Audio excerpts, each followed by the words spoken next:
Jay, let me ask you a question, right? Like, if you were to look at an alumni program or a university, how would you, are there some good ways to look at the programming and say, are you truly being alumni centric or not? Do you have any tactics or tips around that? I've got a simple exercise that everyone here on the call, you can do it right now. So I invite you to go to your inbox and pull up last month's alumni e-newsletter, assuming that everybody has one, or maybe a recent all alumni communication. And get a piece of paper, put a line down the middle, and on the one side, write your school name, and on the other side, write the word alumni.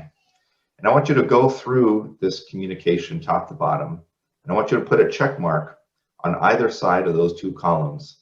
Anytime you run into your school name or the mascot or something associated with the school or its brand, the logo. And on the other side where it has the word alumni, I want you to put a check mark anytime the word alumni appears, or anytime the name of an alumnus, alumna, alumx appears, or anytime you're using the pronouns you or your. And on the university side, anytime you use the pronouns our, put a check mark there. So maybe it's a little bit too much to break off into to do right now, but it's an interesting exercise. You can do it with your team.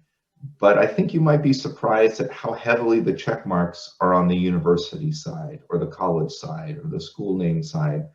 And just reflect on that for a moment. Here is what you probably regard as your signature, most important all alumni communication sent every month by email. And just kind of check yourself and say, are we really putting the alumni first in this communication in our language? And you may be surprised.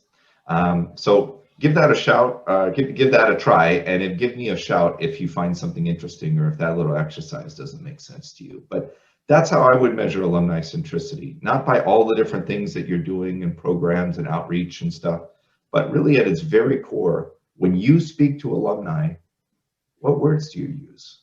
What position do you take? And language is really important. And I think folks that work in consumer and retail brands probably understand that better than we do.